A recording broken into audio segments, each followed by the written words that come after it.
Welcome students to chapter 11 of our Chemistry 1510 video series. Today we're going to start talking about intermolecular attractions. So when we start discussing intermolecular attractions, we really have to pay attention to the beginning part of that word, that inter. Because when we discuss inter, that's forces that exist between molecules that are next to each other. When we discussed bonds in the past, bonds were intramolecular forces. So intra means within the molecule, whereas inter means between molecules. So we're going to look at the three types of forces: hydrogen bonding, dipole-dipole, and London dispersion. Honestly, it is probably easiest to start at dipole-dipole, so let's start there and let's start in the diagram part. So, for example, you have seen molecules that look like this, where we did HCl and we drew its Lewis structure like so. When we drew HCl's Lewis structure, we put on some partial positive and partial negative charges. Because chlorine had a higher electronegativity value than hydrogen, it takes the electrons in the bond and it brings it towards itself, making a partial negative here, and leaving a lack of electrons, a partial positive, on the hydrogen. And then another HCl molecule is going to do the same thing.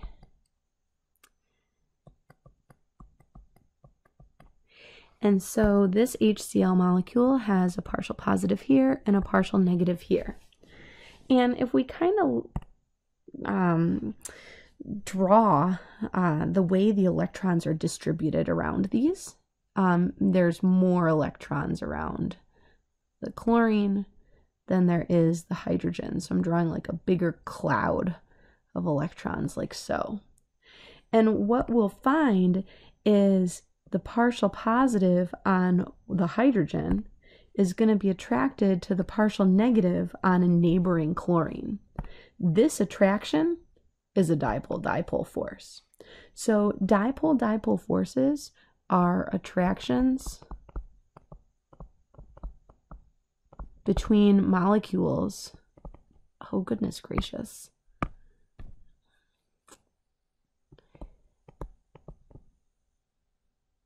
Molecules that have a permanent dipole.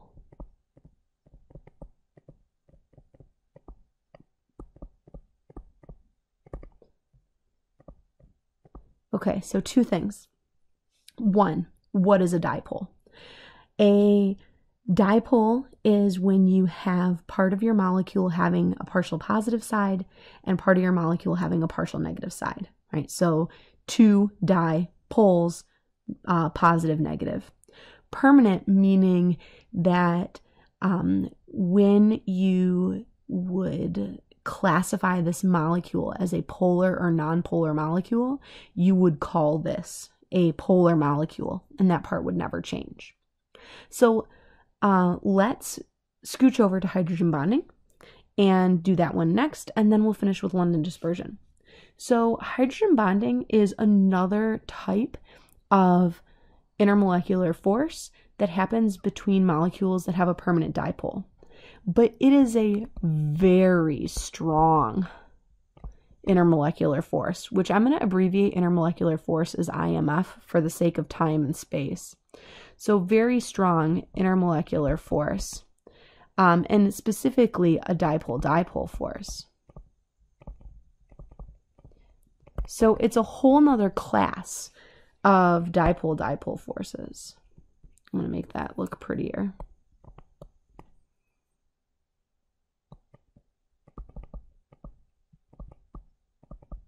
And the way that you distinguish between hydrogen bonding and dipole-dipole is what atoms are attached. If you classify a molecule as polar, then that molecule has dipole-dipole forces between molecules of that kind. If you classify a molecule as polar and there is an NH, OH, or FH bond in the molecule, then it experiences hydrogen bonding.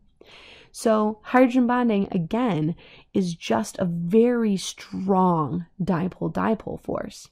And I bet if you took a moment and you looked up the electronegativity values of nitrogen, oxygen, and fluorine, you would find that those are the three most electronegative elements on the periodic table. So when we draw hydrogen bonding, our favorite molecule that hydrogen bonds is water. And so just like in your dipole-dipole forces, your hydrogen in your water molecule has a partial positive because that hydrogen has a lower electronegativity value than the neighboring oxygen. So the oxygen carries the partial negative. So in this molecule as well, right, partial positive, partial positive, partial negative. So when we start to draw hydrogen bonding, we draw hydrogen bonding as a dashed line between the oxygen on one molecule and a hydrogen on a neighboring molecule. And the reason that we draw the dashed line is because we really want students to know that it's not a bond. It's just a super strong attraction. It's like very strong magnets. So that green part that I drew, that's the hydrogen bond. And so if we were to draw the electron clouds like we did on the previous example, right, you'd have a heck of a lot more electrons around the oxygen, right, and less electrons around the hydrogen. And then the partial positive hydrogens are attracted to the partial negative oxygens in a neighboring molecule. So then our, I think, hardest to understand force is London dispersion forces. In London dispersion forces, these are temporary dipoles that are attracted to one another. Temporary dipoles are occurring all the time within nonpolar molecules. So for example, if we look at something simple like the HH bond, you would obviously classify this as nonpolar because it is. But at any one moment, the electrons in the bond between the hydrogens can be shifted or sloshed from one side to the other. And when that shifting happens, and it will because electrons are constantly on the move, they're not always going to be perfectly balanced. One hydrogen will then develop a partial negative and the neighboring a partial positive. Well, that partial positive and negative will induce or create a partial negative and partial positive on a neighboring hydrogen molecule. And so this process just continues over and over again, where just for any one moment, there's a slight sloshing of the electrons that direction, which makes this one slosh this direction. And then they have that momentary attraction. So you can imagine that of the three, this one is the weakest. Your dipole-dipoles are your moderate in strength, and your hydrogen bonding is the strongest of the set. So even though your hydrogen bonding is the strongest of the set, it's not anywhere close to the strength of a normal bond, right? The worst misname in a chemistry is hydrogen bonding. Under no circumstances is this actually a covalent bond, right? So this is not a bond. It can be anywhere from 5 to 10% of the strength of a covalent bond. So not very strong. In your dipole-dipole molecules, maybe some extra information for that would be that if you call a molecule polar, right, so these exist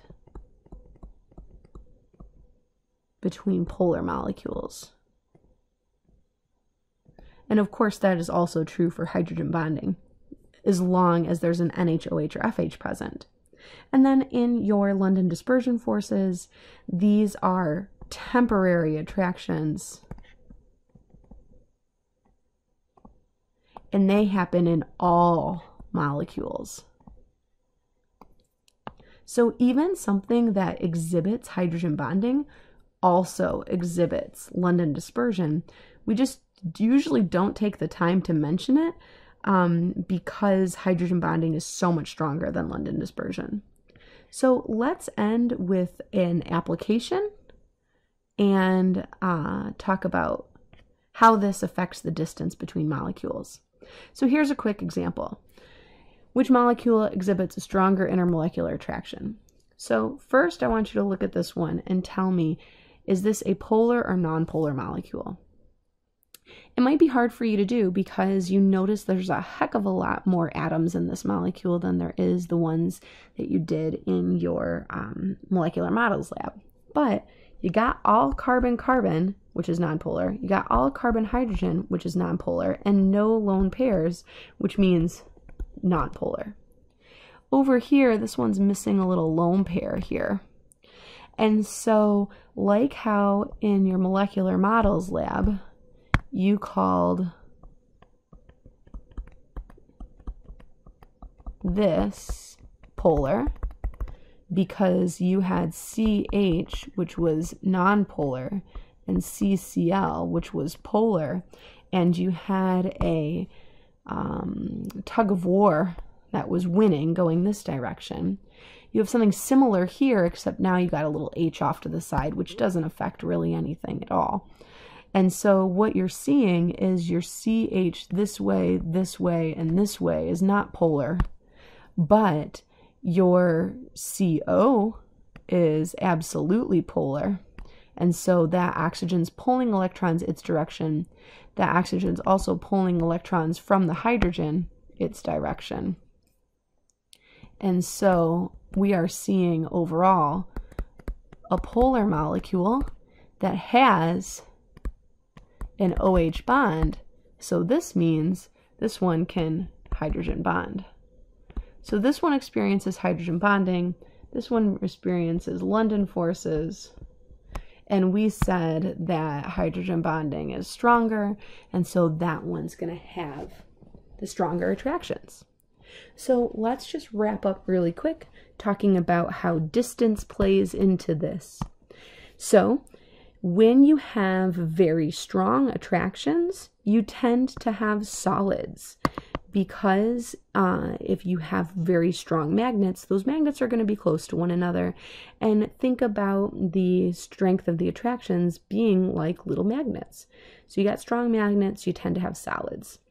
If you have moderate magnets, you tend to have liquids. If you have weak attractions, you tend to have gases. So in general, gases have the weakest intermolecular forces between them, but we're talking like at room temperature, right? Because you can take, say, liquid water and turn it into a gas. You just have to heat it up enough. And so what you're going to find is if we want to transition from one state to another,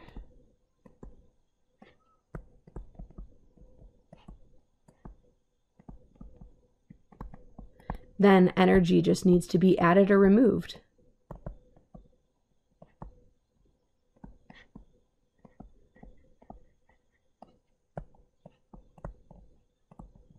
And then we're going to see that in a temperature difference.